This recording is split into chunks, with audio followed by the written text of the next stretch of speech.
Selamat pagi Ibu Eni. Ya, selamat pagi Bu Sasa. Ya Bu, apa kabar Bu? Baik-baik saja Bu Sasa. Alhamdulillah ya Bu ya. Mohon maaf Bu, saya mengganggu waktunya sebentar nggih. Ya, gimana Bu Sasa? Ya Bu, jadi gini Bu, saya ada tugas dari Pendidikan Guru Penggerak untuk melakukan wawancara dengan Ibu Eni selaku pimpinan saya. Wawancara ini mengenai pengambilan keputusan berbasis nilai-nilai kebajikan sebagai pemimpin. Dapat dimulai ya Bu ya wawancaranya? Ya, monggo silakan. Ya Bu. Gini Bu Eni, selama ini bagaimana Ibu Eni dapat mengidentifikasi kasus-kasus yang merupakan dilema etika atau bujukan moral? Ya, menjadi pemimpin itu pasti akan dihadapkan dengan berbagai permasalahan yang sulit diputuskan. Namun, kita harus mengambil keputusan dengan cepat dan tepat. Meskipun begitu, kita tidak bisa langsung memutuskan sesuatu tanpa mengidentifikasi masalah dan mendengar berbagai masukan-masukan yang ada. Ya. Lalu selama ini bagaimana Bu Eni menjalankan pengambilan keputusan di sekolah, terutama untuk kasus-kasus di mana ada dua kepentingan yang sama-sama benar atau sama-sama mengandung nilai kebajikan, Bu? Ya. Sebagai kepala sekolah, kita harus melihat situasi dari berbagai sisi. Biasanya saya meminta masukan dari guru-guru. Setelah mendengar berbagai masukan, baru saya akan mengambil hal yang terbaik untuk suatu keputusan. Ya, meskipun tidak mungkin kita dapat memuaskan semua pihak. Apabila dihadapkan dengan dua kepentingan dan sama-sama benar, saya akan mengambil keputusan sesuai aturan dan biasanya disepakati dalam rapat. Lalu langkah-langkah atau prosedur yang seperti apa yang biasa Ibu lakukan selama ini? Ya, pertama-tama saya akan mencoba memahami kasus yang terjadi. Kemudian mengumpulkan guru-guru untuk mendapat masukan. Lalu mengadakan rapat bersama guru-guru. Apabila tidak sesuai dan tidak menemukan keputusan bersama, maka akan dilakukan voting. Dengan demikian, keputusan diambil dengan catatan, dilaksanakan dengan penuh tanggung jawab sesuai dengan hal yang disepakati. Lalu hal-hal apa saja yang selama ini Ibu anggap efektif dalam pengambilan keputusan pada kasus dilema etika, Bu? Hal yang saya anggap efektif adalah apabila apa yang saya inginkan dan saya inginkan kemudian diinginkan guru-guru bisa satu suara dan sejalan. Lalu hal-hal apa saja yang selama ini merupakan tantangan dalam pengambilan keputusan pada kasus-kasus dilema etika, Bu? Tantangan yang bersifat personal. Apabila saya sebagai kepala sekolah dihadapkan dengan mayoritas keinginan guru-guru yang berbeda dengan harapan atau keinginan saya. Ya, apakah Ibu memiliki sebuah tata kala atau jadwal tertentu dalam sebuah penyelesaian kasus dilema etika? Apakah Ibu langsung menyelesaikan di tempat atau memiliki sebuah jadwal untuk menyelesaikannya? Bentuk atau prosedur yang seperti apa yang Ibu jalankan? Tidak ada jadwal tertentu. Pokoknya untuk saya, segala hal yang harus tuntas dan kalau bisa diselesaikan secepatnya. Meskipun begitu, tergantung dari ringan dan beratnya suatu kasus permasalahan. Baik Bu, adakah seseorang maupun faktor-faktor apa yang selama ini mempermudah atau membantu Ibu dalam pengambilan keputusan dalam kasus-kasus dilema etika? Tentu saja yang utama adalah dukungan dari keluarga dan tim di sekolah yang senantiasa mendukung dalam setiap pengambilan keputusan terkait penyelesaian kasus-kasus yang ada. Ya, dari semua hal yang telah Ibu sampaikan, pembelajaran apa yang dapat Ibu petik dari pengalaman Ibu mengambil keputusan dilema etika? Saya belajar banyak hal selama ini, kurang lebih 1 tahun ya menjadi kepala sekolah. Tentu saja tidak bisa disamakan pengalaman kita dengan kepala sekolah sebelumnya. Dengan kondisi sekolah yang tidak terlalu besar namun berada di daerah, budaya dan kebiasaan di sekitar menentukan bagaimana kita mengambil keputusan. Ya, Bu Eni. Baiklah, Bu Eni, terima kasih. Ibu Eni telah meluangkan waktu untuk berbagi pengalaman Ibu dalam pengambilan keputusan sebagai pimpinan. Saya berharap semoga dari Ibu ini dapat memberikan manfaat dan pembelajaran untuk diri saya, Ibu Eni. Iya, sama-sama Bu Sasa. Mudah-mudahan Bu Sasa sukses dalam mengikuti kegiatan program calon guru penggerak di Kabupaten Klaten. Sukses selalu Bu Sasa. Nggih, Bu Eni, terima kasih.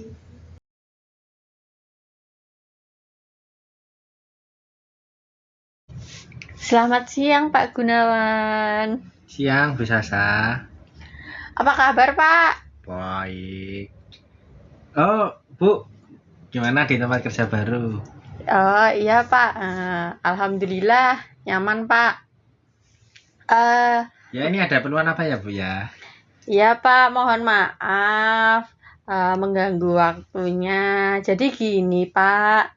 Saya ada tugas dari Pendidikan Guru Penggerak untuk melakukan wawancara dengan Bapak selaku mantan pimpinan saya. Jadi saya melakukan wawancara mengenai pengambilan keputusan berbasis nilai-nilai kebajikan sebagai pemimpin, Pak. Dapat saya mulai ya, Pak ya?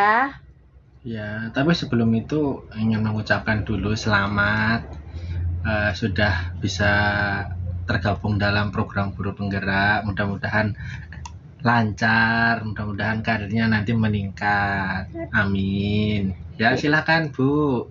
Ya, Pak, saya mulai ya wawancaranya. Selama ini, bagaimana Bapak dapat mengidentifikasi kasus-kasus yang merupakan dilema etika atau bujukan moral, Pak? Biasanya saya mengerti dulu, Mbak, permasalahannya itu seperti apa. Kemudian bisa mengumpulkan informasi dulu dari yang bersangkutan, terus kemudian juga dari orang lain, karena kita juga harus memandang permasalahan itu bukan dari satu pandangan saja, bisa dari berbagai macam sudut pandang. Setelah itu, bagaimana Bapak menjalankan pengambilan keputusan di sekolah, terutama untuk kasus-kasus di mana ada dua kepentingan yang sama-sama benar atau sama-sama mengandung nilai kebajikan, Pak? Yang paling utama, kita kan di sini di kedinasan, kita juga harus ada aturan. Kita harus mengikuti peraturan dulu yang pertama. Kemudian jika ada dua peraturan itu yang sama-sama benar, itu nanti kita ambil dari pendapat rekan-rekan guru. Jadi ketika ada permasalahan, biasanya saya itu ngobrol dulu sama guru yang bermasalah atau guru yang bersangkutan, kemudian guru senior lain. Setelah sudah dapat, baru kita adakan rapat, kita bahas bersama-sama supaya dalam kita mengambil keputusan diketahui bersama.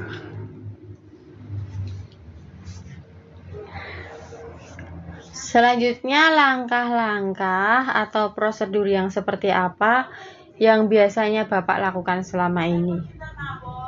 Seperti yang dijelaskan di depan tadi, saya akan merincikan. Biasanya kita kategorikan dulu permasalahan itu dengan siapa. Apakah dengan guru, ataukah dengan siswa, ataukah dengan orang tua, ataukah dengan lingkungan. Nah, dari permasalahan itu kita bisa memberikan plot-plot masing-masing. Ketika dengan siswa, kita cukup dengan guru dan siswa. Ketika dengan guru, kita juga harus melibatkan guru, kepala sekolah, rekan kerja, dan juga pengawas. Kalau berkaitan dengan lingkungan, itu kita bisa musyawarah dengan guru, rekan kerja, pengawas, dan stakeholder lainnya, seperti dengan tokoh masyarakat dan juga orang tua, dan juga melibatkan komite sekolah. Begitu, Bu. Ya, Pak. Lalu hal-hal apa saja yang selama ini Bapak anggap efektif dalam pengambilan keputusan pada kasus dilema etika, Pak? Kalau saya, kalau mengambil keputusan yang efektif itu biasanya spontanitas, tergantung permasalahan di lapangan. Dan juga selain itu juga dalam mengambil keputusan itu kita ketahui bersama. Jadi ketika saya mengambil keputusan yang itu penting, bukan dari keputusan saya pribadi, supaya tanggung jawab itu kita pertanggungjawabkan bersama, karena kan lebih mudah ketika lebih ringan kalau permasalahan itu ditanggung bersama. Ya, jadi tetap melibatkan guru-guru yang lain ya, Pak, ya, dalam pengambilan keputusan itu ya. Iya, pasti. Ya, lalu hal-hal apa saja yang selama ini merupakan tantangan dalam pengambilan keputusan pada kasus dilema etika, Pak? Tantangan yang dihadapi biasanya itu ada satu pihak yang tidak bisa menerima. Tetapi kalau hal seperti itu kita bisa meyakinkan pelan-pelan. Jadi yang namanya keyakinan itu tidak bisa kita rubah seperti membalikkan telapak tangan. Harus pelan-pelan, harus waktu momen-momen tertentu. Ya, berarti kita harus berusaha meyakinkan pihak yang kurang menerima itu. Lalu, apakah Bapak memiliki sebuah tata kala atau jadwal tertentu dalam sebuah penyelesaian kasus dilema etika? Apakah Bapak langsung menyelesaikannya di tempat atau memiliki sebuah jadwal untuk menyelesaikannya? Lalu bentuk dan prosedur seperti apa yang Bapak jalankan? Menyelesaikan di tempat bisa ketika permasalahan itu ringan. Tetapi ketika permasalahan itu sedang atau berat, saya juga harus melibatkan rekan kerja yang lain. Jadi ada yang bisa diselesaikan dalam waktu cepat, ada yang perlu pertimbangan dari saya sendiri, dari rekan-rekan guru, ataupun dari tokoh masyarakat dan juga komite sekolah. Ya Pak ya. Jadi dalam penyelesaian masalah itu apabila melibatkan tokoh masyarakat maupun komite maupun di atasannya Bapak seperti pengawas, itu tentunya harus membuat jadwal dengan beliau-beliau ya Pak ya. Lalu adakah seseorang atau faktor-faktor apa yang selama ini mempermudah maupun membantu Bapak dalam pengambilan keputusan dalam kasus-kasus dilema etika, Pak? Kebetulan guru-guru di sini termasuk guru-guru yang kreatif ya Bu ya. Jadi ketika ada permasalahan dan guru-guru itu kebetulan juga mereka mendukung sekali dengan keputusan saya. Tetapi saya juga harus mendukung ketika ada program apa yang diajukan dari guru, saya juga harus mendukung. Jadi selama ini ketika kita mengambil keputusan, kita bisa bersama-sama, itu yang memudahkan saya. Baik Bapak, lalu dari semua hal yang telah Bapak sampaikan, pembelajaran apa yang dapat dipetik dari pengalaman Bapak mengambil keputusan dilema etika? Pengalaman adalah guru terbaik. Karena kita bisa belajar dari berbagai kejadian. Kita kan juga tergabung dalam K3S. Di situ adalah forumnya kepala sekolah.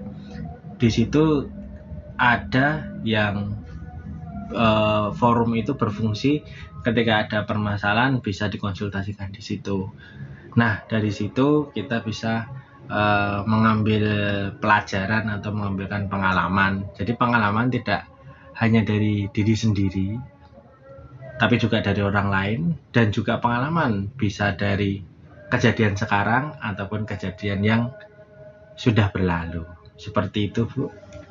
Baik, Pak Gunawan, terima kasih sudah berkenan untuk berbagi pengalaman. Semoga saya dapat belajar dari pengalaman yang telah Bapak sampaikan ya Pak ya.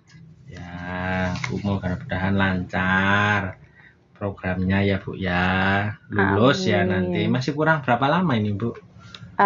Masih sampai bulan Juli Pak. Oh ya, semangat ya, jaga kesehatannya. Iya Bapak, terima kasih.